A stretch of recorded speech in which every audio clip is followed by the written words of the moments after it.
चलिए तो डीआई के पेपर का प्रिंट देंगे। डाइस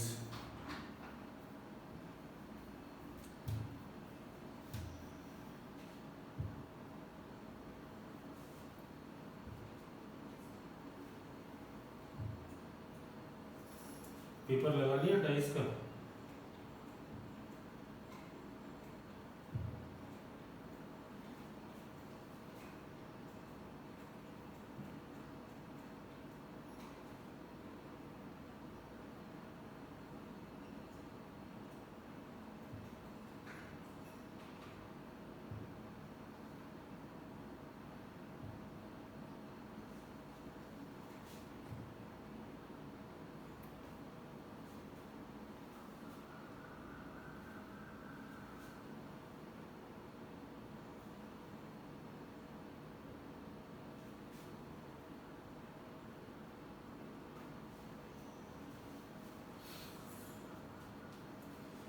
चलिए बस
चलिए गुड इवनिंग सभी को। आंसर बताते हैं, जो नहीं आएगा बराबर उसको सॉल्व कर लेंगे।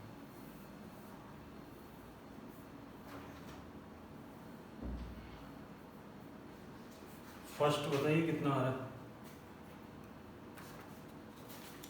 फर्स्ट का 6 आ रहा है, 3 का अपोजिट पूछा था 6, ठीक है। फर्स्ट का 6,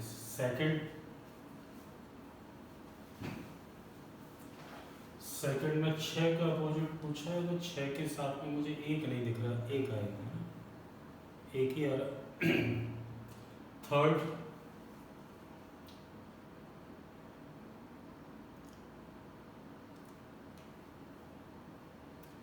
थर्ड का आंसर 3 का अपोजिट पूछा है, तो 3 का अपोजिट 4 आ रहा है, सी मतलब 4 आ रहा है, ठीक है। फोर्थ 3 का अपोजिट पूछा है, 2 6 1 5 4 ही आएगा। क्वेश्चन नंबर 4 3 का अपोजिट 4 आ रहा है सभी का। क्वेश्चन नंबर 5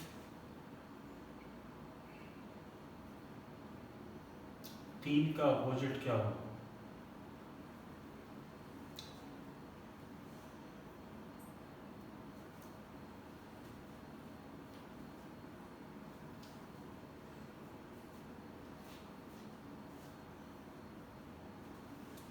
छह आ रहा है। क्वेश्चन नंबर 6 2 का अपोजिट पूछा है,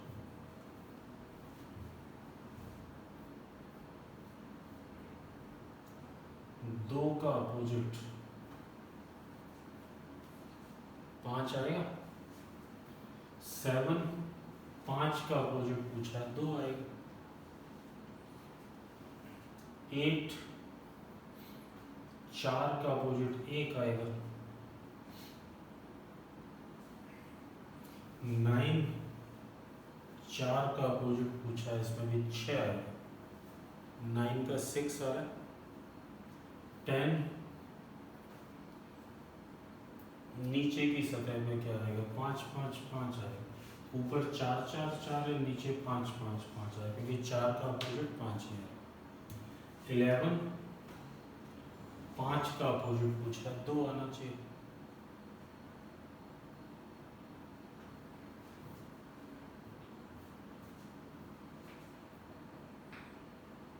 12,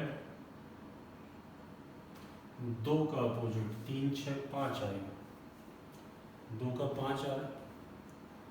13 प्रारूप 1 मतलब ये वाला प्रारूप, इसके नीचे क्या आएगा, तो इसका मतलब 3 का अपोजिट पूछ रहे हैं, और 3 का अपोजिट निकालेंगे तो 1 आएगा,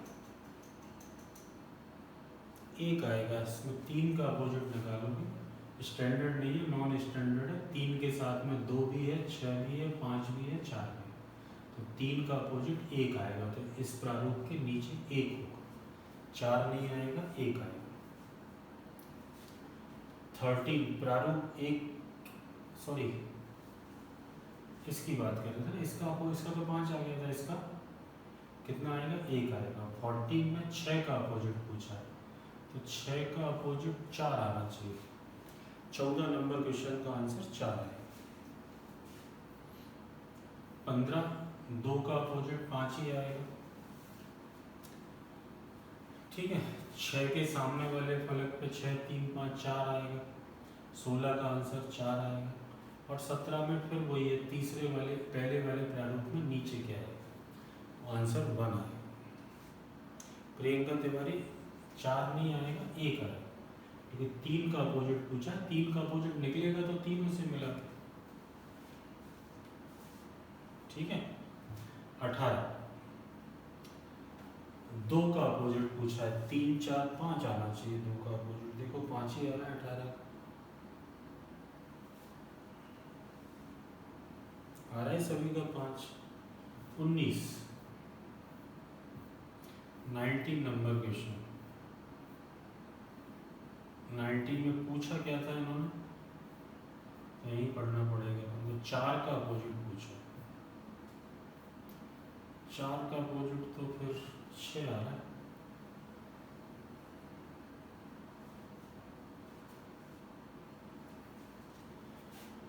20,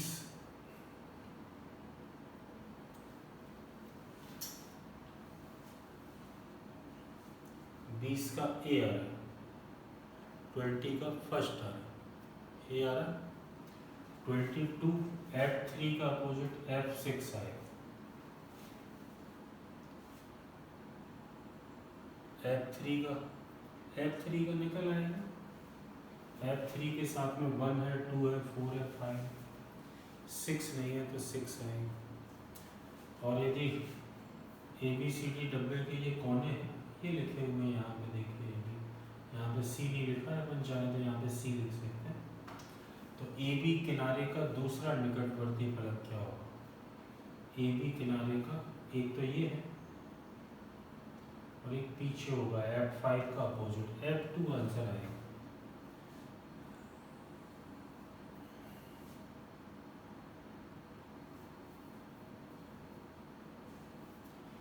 ठीक है। 23, 4 कोई नहीं बनेगा तो मैं फिर से बता दूंगा आपको। 23, 4 का अपोजिट 3 2 1 आना चाहिए, 1 आना। 24, 6 का अपोजिट,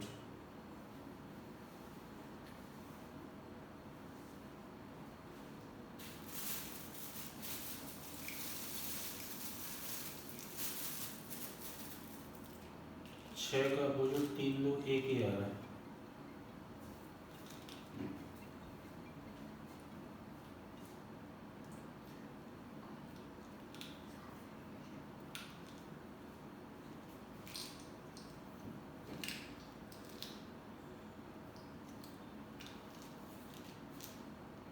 25 का 1,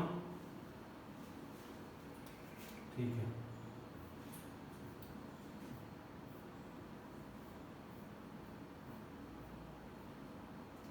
26, 3 का अपोजिट पूछ रहे हैं, 2 6 1 या 5 आएगा।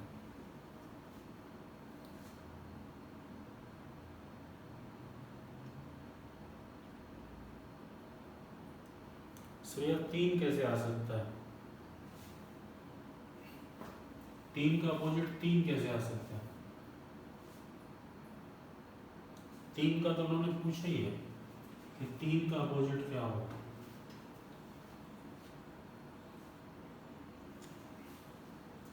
एक या 5 आएगा। 27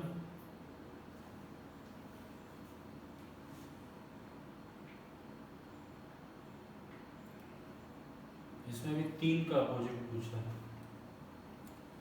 2 1 5 5 आना चाहिए। सी मतलब 5 आ रहा है। 28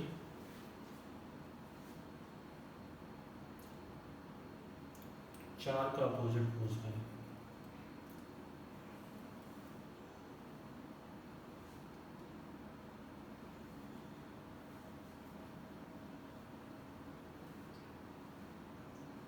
तीन ही आ रहा।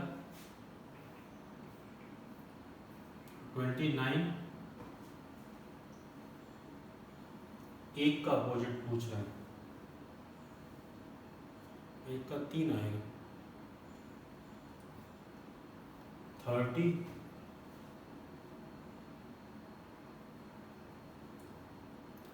6 का अपोजिट 5 आएगा।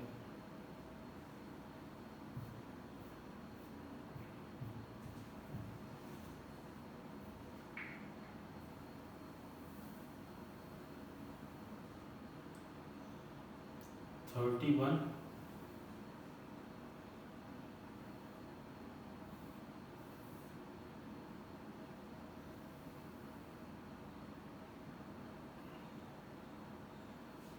चल जाएगा ना। 31 का 3 का अपोजिट पूछ रहे हैं।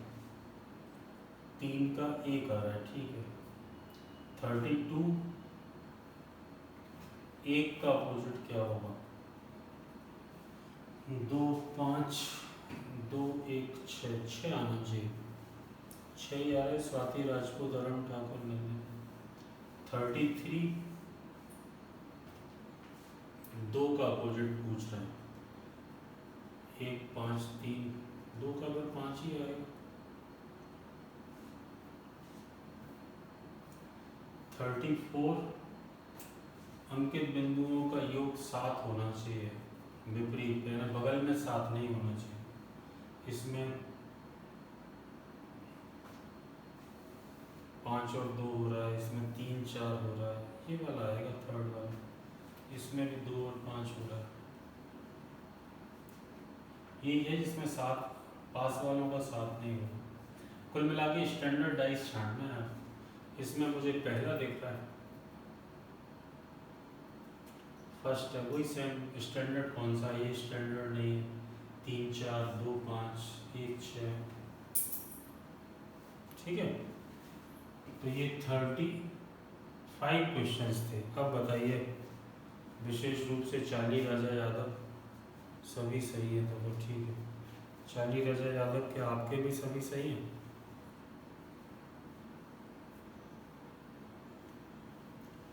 20 21 22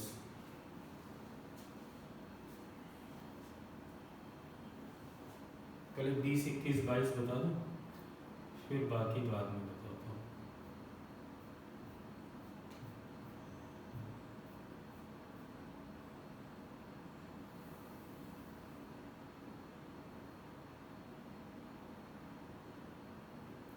बीस की ज़्यादा डिमांड है तो पहले 20 का।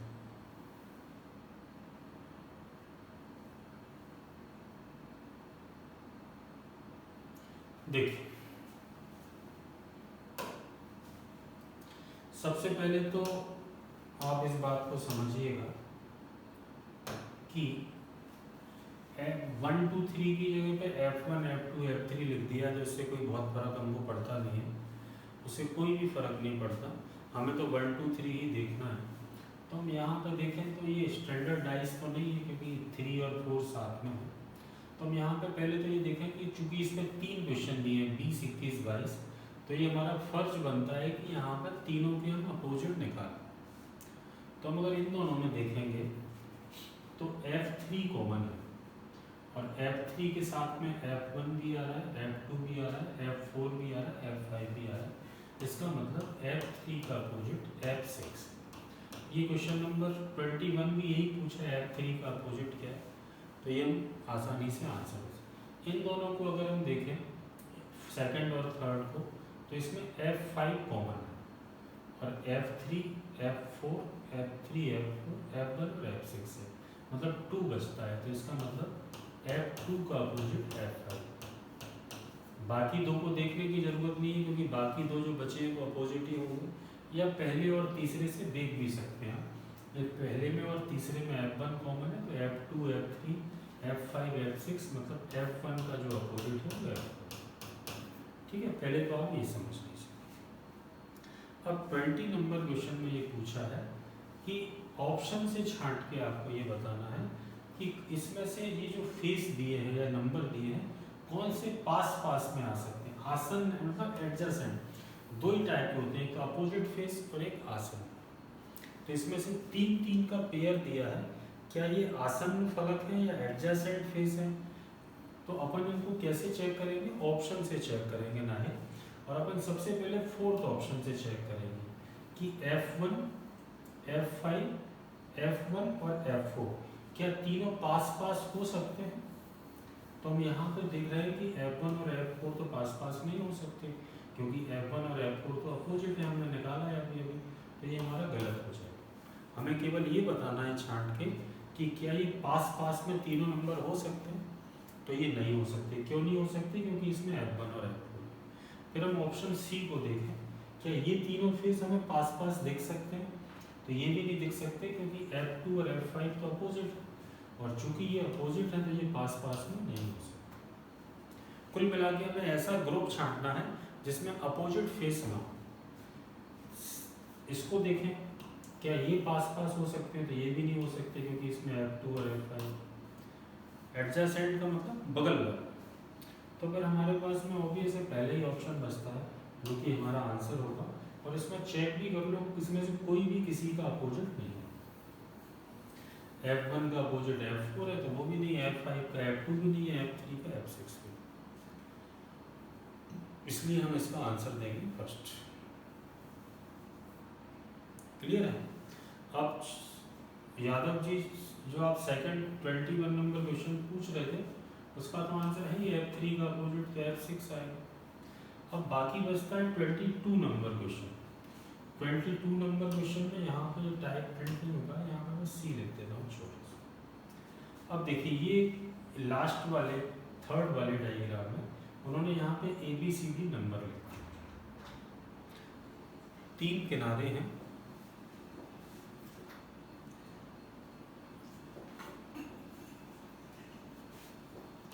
थर्ड नंबर क्वेश्चन में देखिए किनारे मतलब ये कोर कहलाती है। मैं इसको थोड़ा सा कलर्स दूसरे कलर से इंडिकेट करूँ तो ये है, इसको बोलेंगे अपन CD किनारा।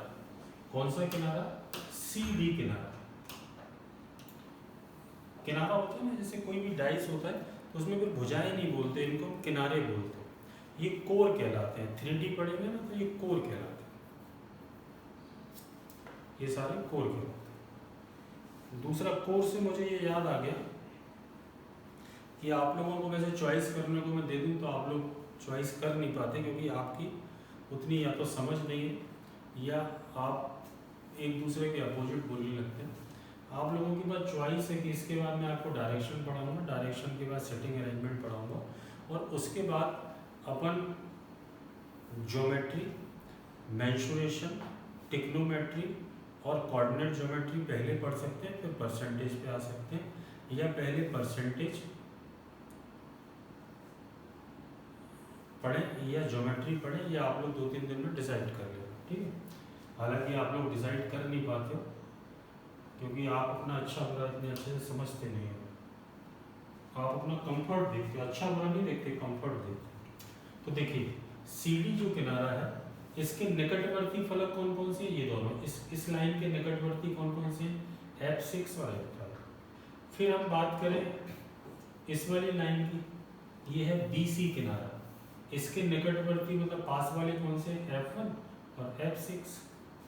ऐसे ही हम अगर इस वाली लाइन की बात करें AD की, इसके पास में कौन कौन से, तो एक तो F6 है और एक उस तरफ होगा। उस तरफ वाला कहाँ से पता चलेगा, जो इसका अपोजिट होगा। तो F1 का अपोजिट क्या है, F4।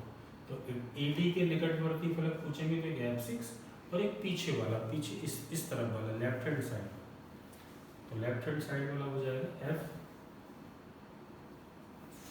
लेकिन हमसे किसका पूछा है? 22 नंबर क्वेश्चन अगर आपके पास है तो ए बी, ये जो किनारा है ए बी, इसका दूसरा पूछा है। एक तो ये, और दूसरा कौन सा होगा? जो पीछे होगा बैक साइड में। और बैक साइड वाला हम कहाँ से पता चले करेंगे? बैक साइड वाला पता करेंगे F5 से। F5 का अपोजिट।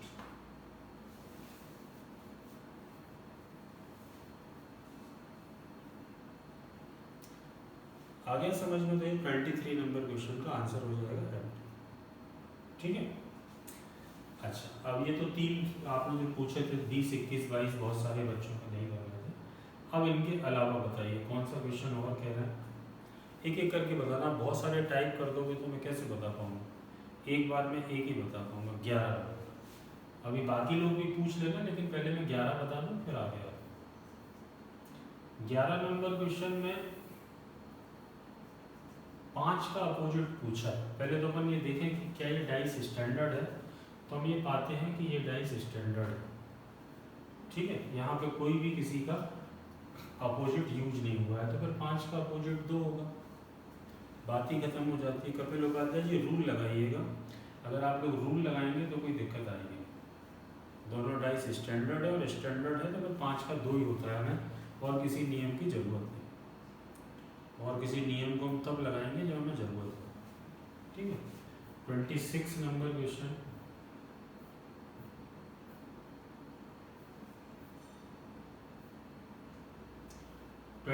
नंबर क्वेश्चन में 3 का अपोजिट पूछा और हमारे पास में मजबूरी ये है कि हमारे पास में रूल वही है 4। पहला रूल हम लगा रहे हैं, तो पहले रूल के हिसाब से ये स्टैंडर्ड डाइस नहीं है क्योंकि 3 और 4 साथ में। दूसरा रूल कहता है कि 3 कॉमन ले लो, तो 3 को, ये भी 3 है, ये भी 3 है, कॉमन ले लिया तो 3 के साथ में जो नंबर आ रहे हैं वो आ रहे हैं 2, 6 और 4। तो 1 और 5 बच रहे हैं, तो 1 या 5 आंसर दे सकते हैं। अभी भी कंफर्म नहीं है। तीसरा रूल ये है कि 3 का साथ में जो पेयर है वो कॉमन ले लो, तो वो भी कॉमन नहीं। चौथा नियम है कोरामाइन का, तो वो भी नहीं लग सकता क्योंकि इसमें 2 नंबर कॉमन, डबल डबल है कि कोई एक नंबर कॉमन होता है उससे तो हम बना लेते हैं, लेकिन 2 नंबर कॉमन है तो उससे नहीं बना सकते। तो इसमें चौथा नियम भी नहीं लग सकता। तो फिर यही बचता है हमारे पास में, या तो ये आंसर देंगे या लिखा हो कि ज्ञात नहीं कर सकते तो वो। ठीक है। अब आते हैं 8 नंबर पे और 13 नंबर पे।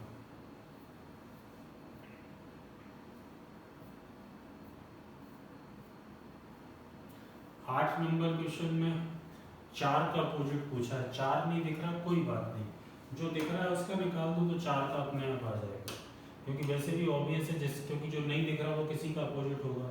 एक कॉमन है, एक के साथ में 2 है, 3 है, 5 है, 6 है, तो एक का अपोजिट 4 है, तो फिर ऑब्वियस है 4 का अपोजिट 1 होगा।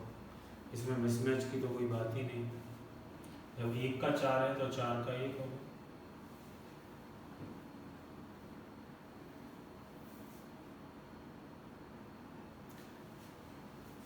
आठ के बाद कौन सा? 13।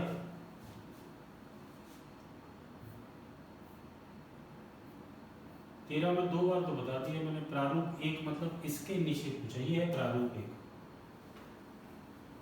प्रारूप 1 मतलब जो डायग्राम 1 है ये वाला, इंग्लिश में देखेंगे तो फर्स्ट डायग्राम ये वाला, इसमें नीचे क्या है।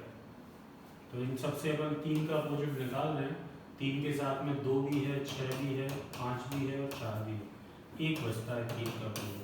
तो अगर ऊपर 3 है तो नीचे 1 आएगा।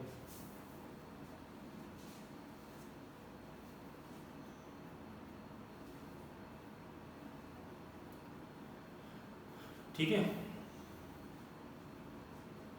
आगे बढ़े। और कुछ, और कोई समस्या नहीं? नाहिद खान ने मना कर दिया। चलो,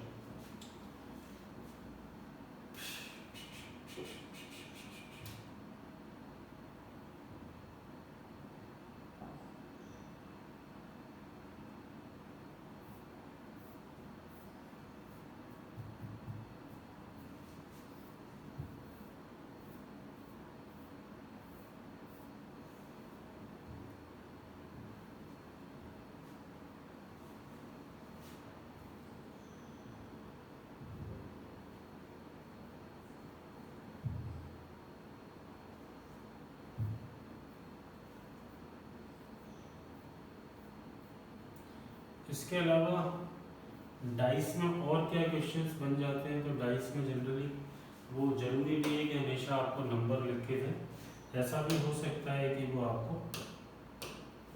इस टाइप के अल्फ़ाबेट लिख के दे दें, यहाँ पे ए लिखा है, यहाँ पे सी लिखा है, यहाँ पे बी लिखा है, यहाँ पे सी लिखा है, यहाँ पे डी लिखा है, यहाँ पे ई लिखा है ना, यहाँ एफ लिखा है, यहाँ पे डी लिखा है, यहाँ पे ए लिखा है। इस टाइप के नंबर्स भी आपको, अल्फ़ाबेट्स भी आपको लिख के दे सकते। गरिमा क्या नो, अच्छा नो कोई प्रॉब्लम नहीं। तो इसमें भी आपसे किसी का अपोजिट पूछ सकते हैं, तो इसमें वही, अब देखो ये डाइस स्टैंडर्ड तो नहीं है, ऐसा आपको मार्केट में तो कहीं नहीं मिलेगा, मार्केट में कहीं नहीं मिलता ऐसा डाइस, नहीं मिलता।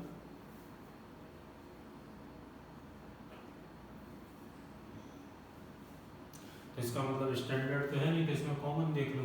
तो फर्स्ट और सेकंड में अगर आप कॉमन देखो इन दोनों में, तो आपको सी कॉमन दिख जाएगा, और सी के साथ में देख लो क्या नहीं आ रहा, 6 अल्फ़ाबेट है, A B C D E F तक, सी के साथ में ए आ रहा है, बी आ रहा है, डी आ रहा है और ई आ रहा है, एफ नहीं आ रहा, तो सी का अपोजिट है।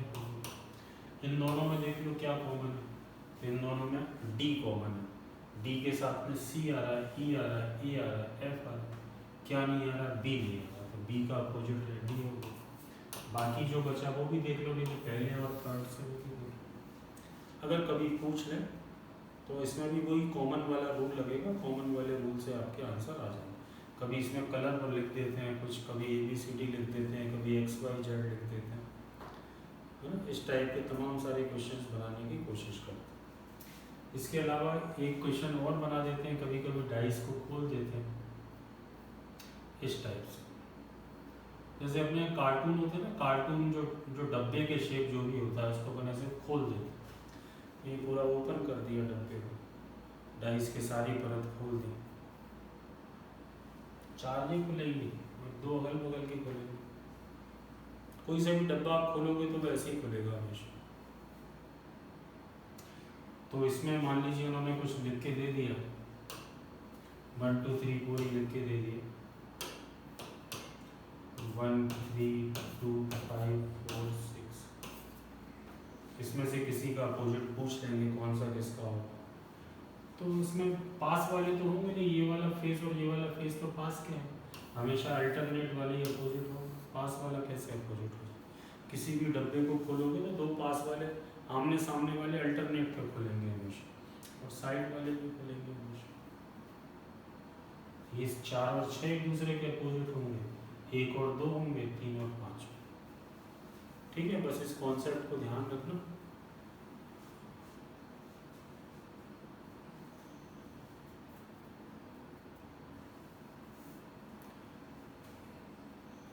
ठीक है, आगे बढ़े।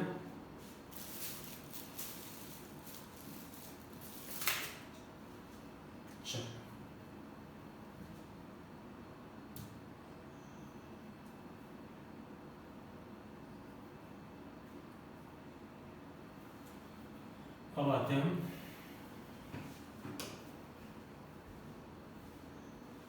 डायरेक्शन।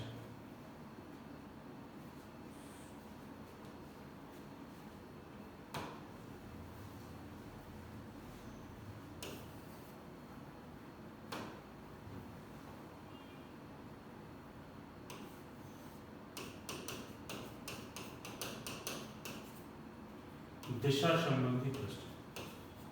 दिशा हमें पढ़ना जरूरी भी है, क्योंकि दिशा पे फिर सिटिंग अरेंजमेंट भी डिपेंड करता है डायरेक्शन के हिसाब से। तो पहले डायरेक्शन पढ़ना जरूरी है, फिर हम सिटिंग अरेंजमेंट पढ़ना चालू करें। ठीक है, तो पहले तो ये बताइए कि कुल दिशाएं होती कितनी हैं। तो होती तो बहुत सारी है, मैं आपको एक सिंपली समझाने की कोशिश करता हूँ। देखिए, इसमें कभी भी ये डायरेक्शन बहुत अच्छा होता है बहुत सारे बच्चों का बचपन से, और बहुत सारे बच्चों का बहुत ख़राब होता है। डायरेक्शन सेंस कुछ बच्चों का बहुत ख़राब भी होता है, तो उसको भी सुधारना है। अगर अच्छा है तो कोई बात ही नहीं। दिशाएं बहुत सारे बच्चे गड़बड़ा जाते हैं दिशाओं में, तो हम सिंपली तरीके से पढ़ने की कोशिश कर रहे हैं।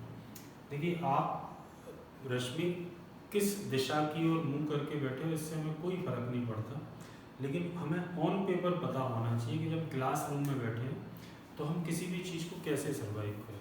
तो क्लासरूम में जब हम बैठेंगे तो किधर को भी मुंह करके बैठे हो, लेकिन हम हमेशा ऐसा एक प्लस का साइन बनाएंगे अपने सामने कागज रख के, और उस कागज पे ऊपर की तरफ नॉर्थ की तरफ हमेशा, सॉरी ऊपर की तरफ हमेशा नॉर्थ,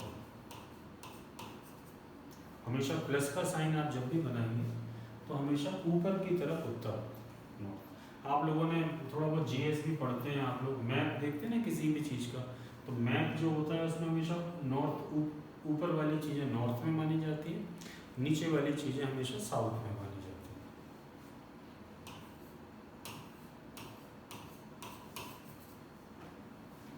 ऊपर नॉर्थ, नीचे साउथ। और हमारे सीधे हाथ की तरफ जब हम ऐसे मुंह करके बैठेंगे, कागज हमारे सामने, तो हमारे सीधे हाथ की तरफ हमेशा ईस्ट,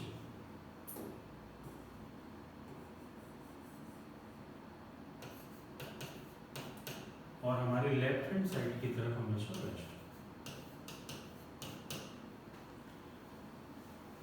ठीक है, ये सिंपल सा कॉन्सेप्ट आपको याद रखना है, आपको नहीं देखना कि कहाँ पे क्या हो रहा है, आपको बहुत सिंपल सा काम याद है।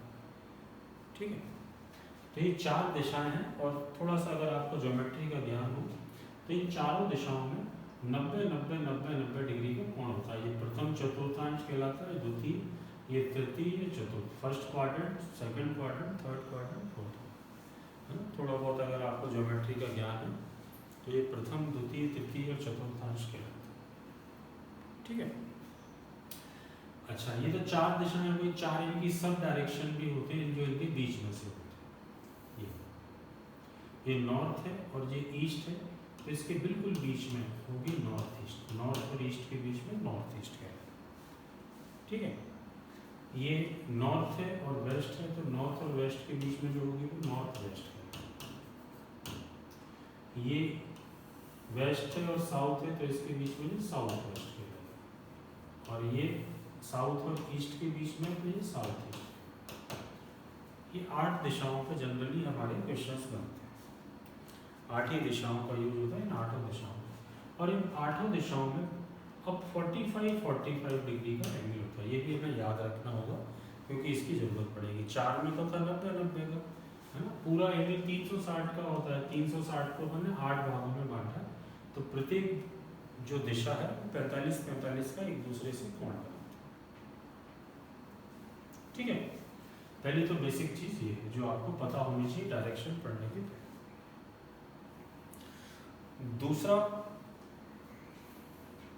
तो इसमें जो दूसरे में बाद में पहुंचेंगे, पहले की बात कर लेते हैं। तो इतना क्लियर है, पहले तो आपको ये सारे मूवमेंट जो है 45 डिग्री। ठीक है, तो सबसे पहला और प्राइमरी जो क्वेश्चन बनता है इसमें, जिसमें बहुत सारे बच्चे कंफ्यूज हो जाते हैं, वो ये है कि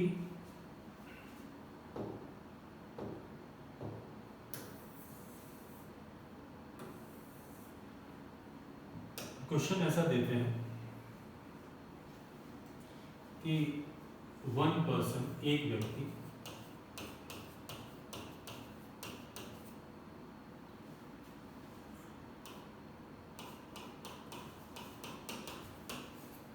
फेसिंग ऑन ईस्ट,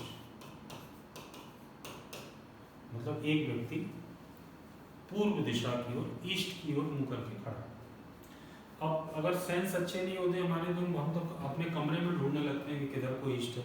हमें कागज पे आंसर देना है, अपने को नहीं देखना कि किधर ईस्ट है और किधर नॉर्थ। वैसे मैं आपको ये बता दूं कि ईस्ट को ढूंढने की जरूरत नहीं। आपके घर में सुबह जिस तरफ से धूप आती है, जिस दिशा से धूप आती है, वो हमारा ईस्ट है ना। सुबह की धूप जिस तरफ से आती है वो हमेशा ईस्ट। तो एक व्यक्ति ईस्ट की तरफ को मुंह करके खड़ा है। आफ्टर दैट, इसके बाद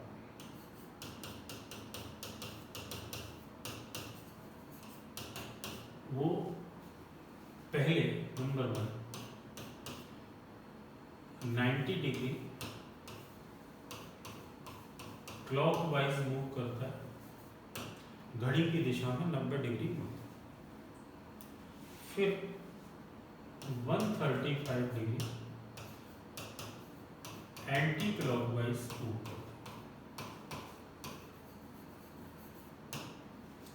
इसके बाद फिर 45 डिग्री एंटी क्लॉकवाइज मूव करता है।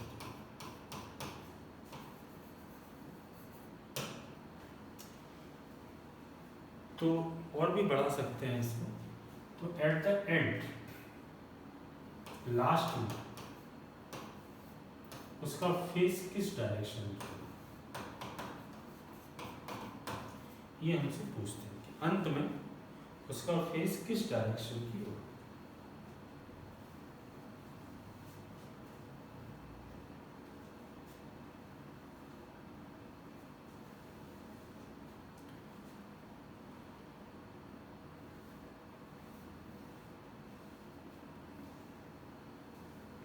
ये इसका प्राइमरी क्वेश्चन है जो कि बहुत कम बच्चे इसको कर पाते। तो मैं इसको करने का आपको सटीक तरीका बताने जा रहा हूँ। आपने आंसर जरूर निकाल दिया, लेकिन एक चीज़ सारे बच्चे ये जरूर ध्यान रखना, ये मैं आपसे सभी से कहना चाहूँगा कि हमारा जो तरीका है देसी तरीका कि हम ऐसे खड़े थे, फिर ऐसे मुड़े, फिर ऐसे मुड़ गए, फिर ऐसे हो गए, ये तरीका कुछ समय तक तो काम करता है और फिर एक समय पे जाके ये फेल हो जाता है, इसमें हम गलत आंसर कराते हैं। तो इस तरीके का यूज नहीं करना जो आप करते हैं ना, ईस्ट खड़े थे फिर ऐसे मुड़े फिर ऐसे हो गए, ये नहीं करना कभी भी। मैं आपको सिंपल सोबर और अच्छा तरीका बताता हूँ जिससे आप करने की कोशिश करना, ये तरीका आपको अच्छा भी लगेगा। जब इस टाइप का कोई क्वेश्चन आएगा तो हम पहले 8 दिशाएं बनाएंगे,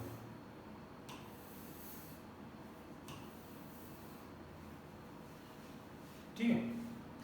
और सबसे पहले वो कह रहे हैं क्या कि वो किस तरफ को फेस करके खड़ा था, ईस्ट में फेस करके खड़ा। और आपको ये पता है घड़ी ऐसे चलती है, ये क्लॉकवाइज है और ये एंटी क्लॉकवाइज है, ठीक है।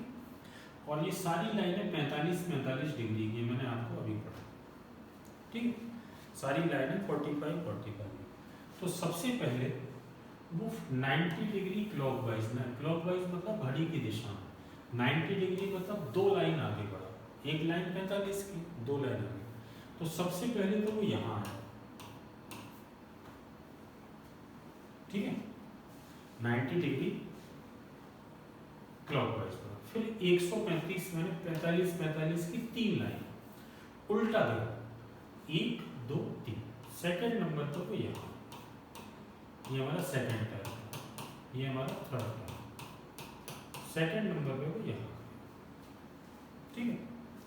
और फिर से 45 डिग्री एंटी क्लॉकवाइज किया, एंटी क्लॉकवाइज मतलब फिर से घड़ी की विपरीत दिशा, 45 डिग्री मतलब एक लाइन। तो थर्ड पोजीशन उसकी यहाँ पर, या फाइनल पोजीशन उसकी यहाँ।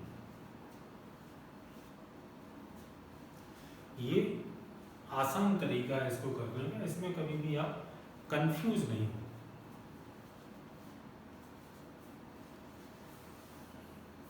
है ना, इसमें आपको खुद को मुड़ने की जरूरत नहीं है, नहीं तो क्लासरूम में बैठ के आप कभी इधर मुड़ते हो कभी उधर मुड़ते हो, कहीं पर भी मुड़ने की जरूरत नहीं।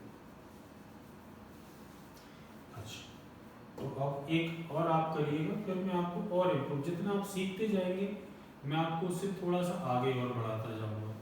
एकदम नहीं बढ़ा सकता, नहीं तो एकदम, और आपके बैच में तो बिल्कुल नहीं बढ़ा पाता क्योंकि आपके बैच में एक से एक महान लोगों की उत्पत्ति है। चलिए,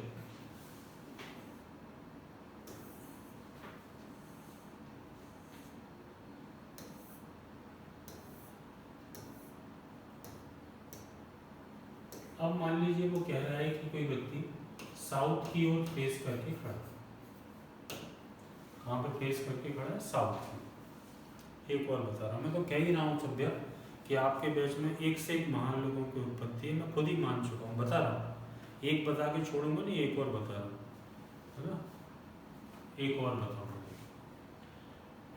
तो साउथ की ओर फेस करके खड़ा है, सबसे पहले वो 135 डिग्री क्लॉकवाइज मूव कर, साउथ की ओर फेस करके खड़ा है, सबसे पहले 135 डिग्री क्लॉकवाइज मूव करते हैं। इसके बाद फिर से 45 डिग्री एंटी क्लॉकवाइज मूव करते हैं।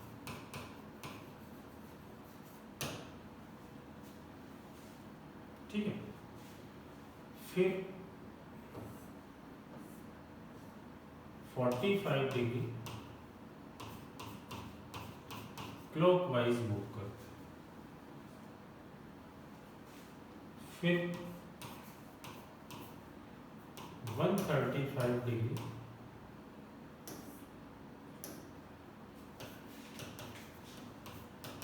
एंटी क्लॉकवाइज मूव करते हैं। तो बताइए at the end of journey उसका फेस किस डायरेक्शन की होगी?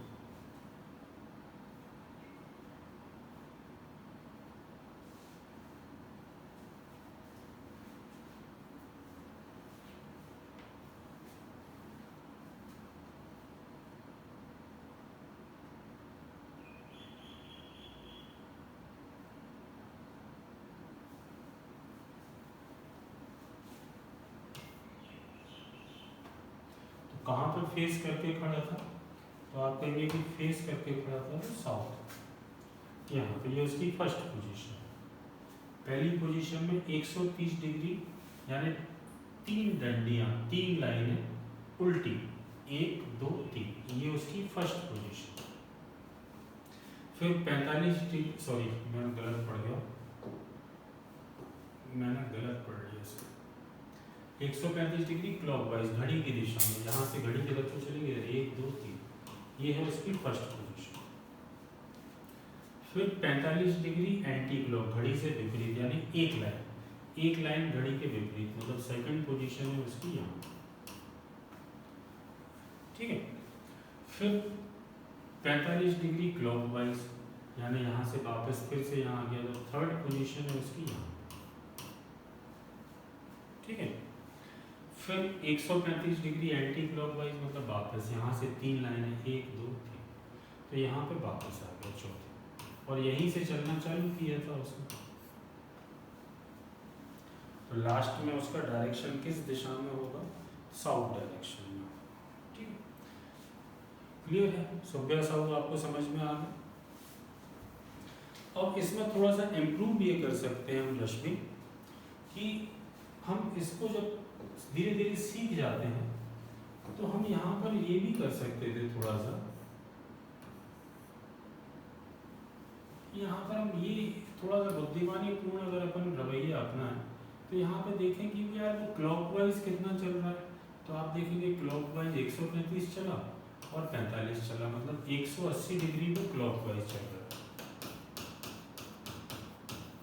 और यहाँ पर देखें कि एंटी क्लॉकवाइज कितना चला, तो एंटी क्लॉकवाइज वो 45 चला और 135 चला, तो 180 डिग्री वो क्लॉकवाइज चला और 180 डिग्री वो एंटी क्लॉकवाइज चला। तो इसका मतलब वो एक्चुअल में चला ही नहीं, वहीं के वहीं पे आया। जब आप 180 उधर चल रहे हो फिर 180 इधर चल रहे हो, तो इसका मतलब वापस ही आ जाना है आपको। तो अगर वो साउथ में था तो साउथ में गए। क्या आप मेरी इस बात से सहमत? या इस क्वेश्चन में मान लीजिए कि जरूरी नहीं है कि बराबर ही हो हमेशा, इस क्वेश्चन में मान लीजिए कि चौथी लाइन नहीं है, केवल इतना, और वो साउथ से चलना प्रारंभ किया, तो भी हम क्या करेंगे? हम देखेंगे कि क्लॉकवाइज कितना चल रहा है 180 और एंटी क्लॉकवाइज कितना चल रहा है 45। तो इसका मतलब हम उसको डायरेक्ट क्लॉकवाइज 135 चला देंगे। 135 क्लॉकवाइज चलाओगे तो वो यहाँ पे आ जाएगा, और यहाँ पे आ जाएगा तो उसका फेस का डायरेक्शन हो जाएगा नॉर्थ वेस्ट। ठीक है, तो पूरा चलाने की जरूरत नहीं, यहाँ पर देख लेते हैं जितने अपोजिट्स हैं। जैसे और थोड़ा सा मैं इजी करूँ तो इसको ऐसे भी कर सकते थे कि 45 एंटी क्लॉकवाइज और 45 क्लॉकवाइज कट गए, तो ये बचा क्या? एंटी क्लॉक और क्लॉक तो बराबर होंगे तो कट ही जाए। ठीक है, समझ में आ गया? आगे बढ़े। दूसरा क्वेश्चन इसमें बनता है राइट में मुड़ना है कि लेफ्ट में मुड़ना है, कहाँ मुड़ना है, टर्न वाले क्वेश्चंस बनते हैं। मान लीजिए हमसे कहा जा रहा है कि एक व्यक्ति ईस्ट डायरेक्शन की ओर चलना प्रारंभ करता है, तो हम एक पर्टिकुलर पॉइंट से उसको ईस्ट डायरेक्शन की ओर चला देते हैं, ठीक है। अब इसके बाद हमसे कहते हैं कि वो अब साउथ डायरेक्शन की ओर टर्न लेता है, तो साउथ किधर होगा, तो हमें पता है साउथ नीचे होगा, नीचे हो जाएगा। फिर हमसे कहते हैं कि अब वो ईस्ट की तरफ को टर्न लेता है, पूर्व दिशा की तरफ को, तो पूर्व किधर होगी। जब भी आप कभी डायरेक्शन का कोई भी क्वेश्चन करने जाएं तो हमेशा एक प्लस का साइन बना के और डायरेक्शन उसी हिसाब से अपन चलाएंगे। पेज के डायरेक्शन अलग होते हैं और अपने खुद के डायरेक्शन, अपन को खुद के डायरेक्शन पे काम नहीं करना पेज पे। तो पेज पे ईस्ट किधर होता है, इस तरफ, तो इस तरफ। फिर हमसे कहा कि वो फिर नॉर्थ की ओर चला, तो नॉर्थ चला गया। फिर हमसे कहा वो वेस्ट की ओर चला, तो वेस्ट चला गया। फिर हमसे कहा नॉर्थ चला, तो नॉर्थ चला गया। तो नॉर्थ साउथ ईस्ट वेस्ट में तो कोई दिक्कत नहीं है, ठीक है। दिक्कत थोड़ी सी आती है कब, जब राइट लेफ्ट होता है। अब इसी क्वेश्चन को मैं इस तरीके से आपको बताऊँ कि एक व्यक्ति, एक पर्सन किसी पर्टिकुलर प्लेस से ईस्ट डायरेक्शन की ओर चलना प्रारंभ करता है और उसके बाद वो राइट टर्न लेता है। तो राइट किधर होगा, तो आप राइट में जनरली ऐसे करने लगते हो, राइट इधर होगा, ऐसे होगा, ऐसे होगा, ऐसे होगा। जनरली ये मूवमेंट आने लगते हैं आपके कि राइट किधर होगा, है ना। तो आपने ऐसे मुड़ के देखा तो राइट इधर। फिर इसके बाद वो कह रहे हैं कि CW, अच्छा, है ना। इसके बाद वो कह रहे हैं कि अब उसने लेफ्ट टर्न लिया, तो लेफ्ट किधर होगा, बताओ लेफ्ट किधर होगा।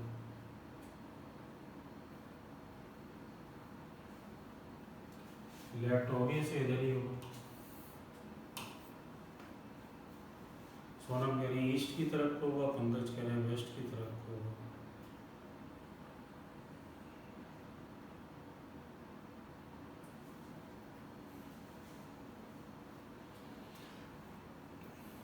कुछ लोग इस तरफ कह रहे हैं और कुछ लोग इस तरफ कह रहे हैं, बस यही दिक्कत है। इसी दिक्कत का एक समाधान है छोटा सा, वो समाधान मैं आपको बता देता हूँ, फिर आपको मोड़ने में कभी भी परेशानी नहीं है, चाहे राइट मोड़ना हो या लेफ्ट मोड़ना। देखिए समाधान को ध्यान से समझिएगा और उसको फॉलो करिएगा, क्योंकि आप जो आपके जो रूल्स है, मैंने इसीलिए कहा था कि आपका जो देसी नियम है ना वो कुछ ही समय तक काम में आता है। देसी नुस्खा जो है ना वो सर्दी जुकाम, कान में दर्द, आँख में दर्द, नाक में दर्द में तो काम में आता है ना। लीवर की कोई बीमारी हो जाए, है ना, लंग्स इन्फेक्शन हो जाए तो काम में नहीं आता। तो अपन को क्या है, हर चीज़ की तैयारी करनी है। देसी नुस्खे ज़्यादा देर नहीं चलता, देसी नुस्खों से हम परहेज कर सकते हैं, लेकिन क्या बात है, चलो देखिए एक सिंपल सा नियम है, वो नियम मैं आपको बता रहा था, उसी को फॉलो करो। हमसे कहा गया कि एक व्यक्ति नॉर्थ की तरफ को चलता है या साउथ की तरफ को चलता है या ईस्ट की तरफ को चलता है, वेस्ट की तरफ को चलता है, चलेगा तो चारों में से किसी एक दिशा में, और चलने के बाद फिर मुड़ेगा, या तो राइट मुड़ेगा या लेफ्ट मुड़ेगा। तो मान लीजिए वो नॉर्थ डायरेक्शन की ओर, मतलब इस वाली दिशा में गया है, ऊपर की तरफ गया, तो उसको राइट मुड़ना है, तो हमेशा ऐसे, ठीक है, राइट इधर ही होगा। वैसे भी एक चीज़ ध्यान रखिएगा कि जब कोई व्यक्ति नॉर्थ की तरफ को मुंह करके खड़ा है तो हम भी कागज की तरफ कोई मुंह करके खड़े होते हैं, तो नॉर्थ की तरफ वाले व्यक्ति का मुंह और हमारा मुंह सेम होता है, उसका मूवमेंट हमारा मूवमेंट सेम होता है, तो उसका राइट हमारा राइट सेम होता है, उसका लेफ्ट हमारा लेफ्ट सेम होता है। नॉर्थ वाले से हमारा सब कुछ मैच करता है, शकल छोड़ के सब कुछ मैच करता है, ठीक है। अगर वो इस दिशा में मुंह करके खड़ा है तो उसका राइट, अगर ईस्ट दिशा में मुंह कर खड़ा है तो उसका राइट होगा नीचे की तरफ, कहाँ पे होगा, नीचे।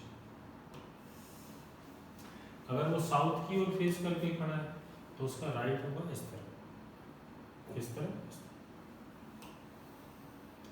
और अगर वो वेस्ट की तरफ को मुंह करके खड़ा है तो इसका राइट होगा ऊपर की तरफ। तो बस ये राइट का डायरेक्शन याद रखना, ये है राइट, सही, शुभ। राइट मतलब शुभ, ये शुभ है।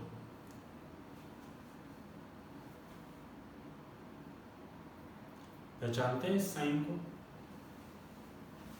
ये हमें राइट बताता है, सही बताता है, ये सही का सिंबल है।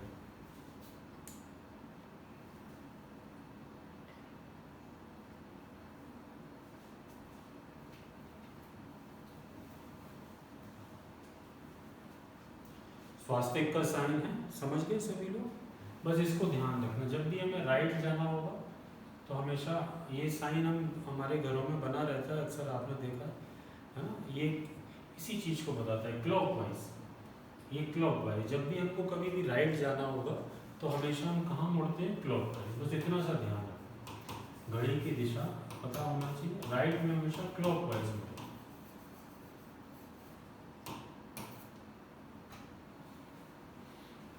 ठीक है, घड़ी की दिशा में, घड़ी ऐसी चलती है। और ये जो साइन बनता है इसका मतलब भी यही है कि हमारा जो समय है वो सही चलता है ना। हमारा जो समय है, जब भी कभी हमारा समय सही चल रहा होता है तो हम इस साइन का यूज करते हैं। हमने कोई गाड़ी खरीदी तो इसका मतलब हमारा समय सही चल रहा है तो हम इस साइन का यूज करते हैं। कोई मकान बना तो इस साइन का यूज करते हैं। इसका मतलब ये कि, और ईश्वर से प्रार्थना करते हैं कि ऐसे ही चलता रहे, ऐसा ना चले। ठीक है, तो बस आपको ये ध्यान रखना है कि राइट किधर होगा। तो जो क्वेश्चन जिसमें आप लोग ईस्ट वेस्ट कर रहे थे उसमें अपन यहाँ पे थे अभी थोड़ी देर पहले, और अपन को लेफ्ट टर्न लेना था। तो अपन कैसे लेफ्ट टर्न लेंगे? इसमें बहुत सिंपल है। लेफ्ट टर्न अपन को ये पता है कि घड़ी की दिशा में तो इस तरफ राइट होता है, तो अभी इसे लेफ्ट इधर हो, यहाँ से मुड़ना है। मान लो राइट मुड़ना है तो घड़ी किधर को चलती है? नीचे, तो नीचे की तरफ को राइट होगा, ऊपर की तरफ को लेफ्ट। इतना सेंस आपको आ जाएगा तो फिर कोई दिक्कत ही नहीं, फिर आप कहीं पे भी किसी को भी कभी भी मोड़ दो। ठीक है, राइट का मतलब क्लॉकवाइज और लेफ्ट का मतलब एंटी क्लॉक। अब आपको खुद को कुर्सी पर से उठ के मुड़ के देखने की जरूरत है। ठीक है, क्लियर है?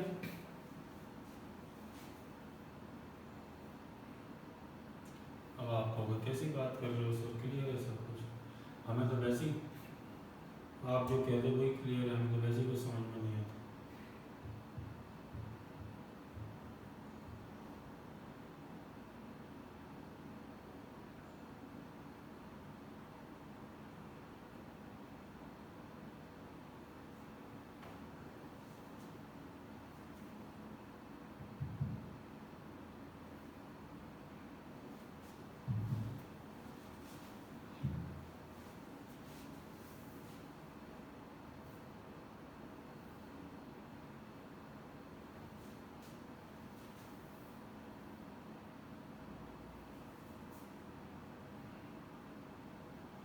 चलिए, तो क्या हम इस क्वेश्चन का आंसर दे सकते हैं? Ravi walks 16 feet towards south and walk another 5 feet after taking a left turn. Then he turned north and he walks.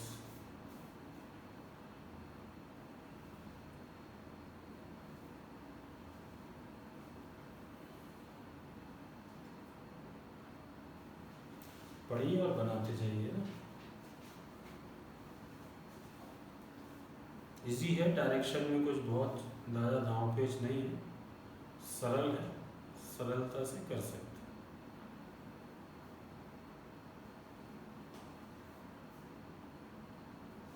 दो चार क्वेश्चन में कराऊंगा तो आपसे बनने लगेंगे तो आप करने लगेंगे।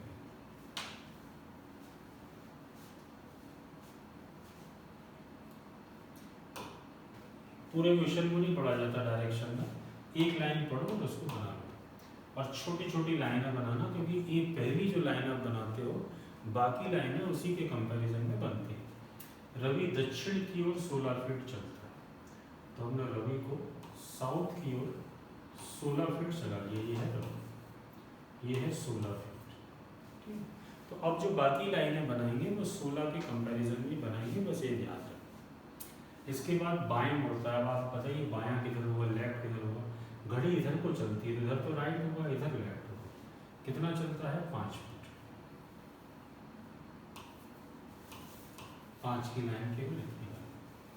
ठीक है, इसके बाद नॉर्थ की ओर घूम के 7 चलता है। तो अब ऊपर की तरफ को 7, नॉर्थ तो ऊपर ये 7 चला रहा है और ये 16 है। तो आप अगर 7 इतना चला रहे हो तो फिर आपको यहाँ पर एक छोटी सी चीज़ जो आपको सभी को याद रखनी है कि ये आपने 7 लिख रहे हो, तो फिर इसके सामने ऐसे निशान लगाना पड़ेगा आपको, और इसको 7 लिखना पड़ेगा। और ये पूरी 16 थी तो इसको 9 लिखना पड़ेगा। इसको चाहो तो थोड़ी सी बड़ी हो,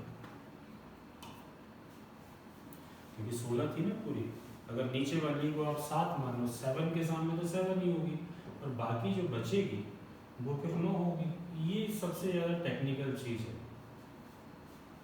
ठीक है, लाइन जरूर बना लेना।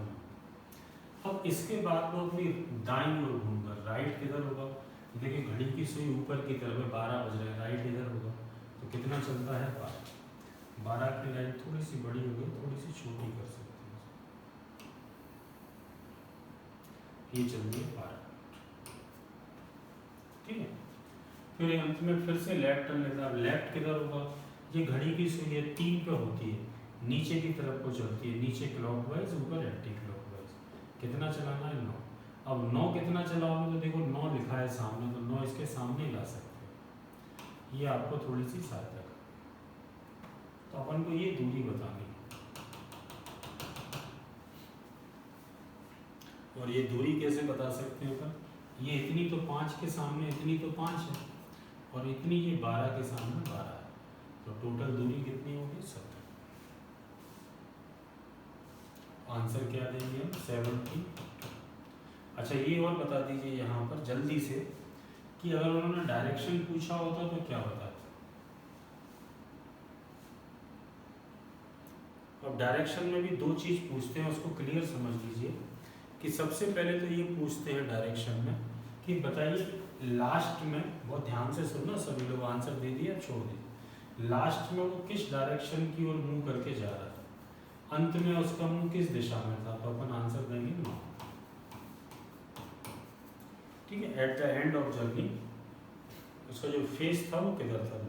लेकिन ये जनरली पूछते नहीं, पूछते ये हैं कि स्टार्टिंग पॉइंट से, यहाँ से, ये है स्टार्टिंग पॉइंट, यहाँ से देखेंगे तो वो अब किस दिशा में पहुँच चुका है। तो स्टार्टिंग पॉइंट पर प्लस का साइन बनाइए और देखिए कि वो कौन सी दिशा में पहुँचा। तो अगर स्टार्टिंग पॉइंट पर खड़े होकर आप देखोगे यहाँ से, तो आपको ये इस तरफ को दिखेगा, इस तरफ को मतलब ईस्ट में दिखेगा। ठीक है, तो अपन आंसर देंगे 70 फीट ईस्ट।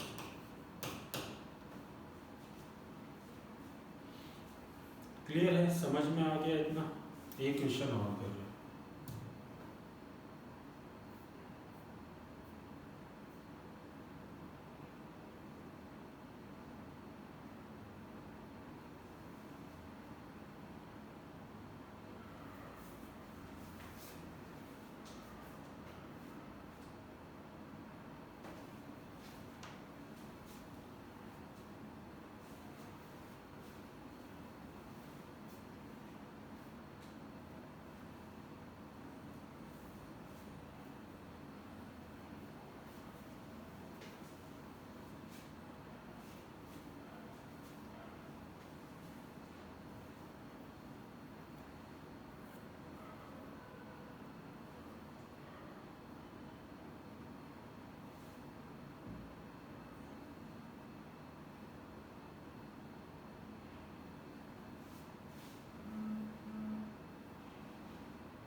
सॉल्व करें। ए पश्चिम की ओर 5 किलोमीटर की दूरी तय, पश्चिम किस तरफ है?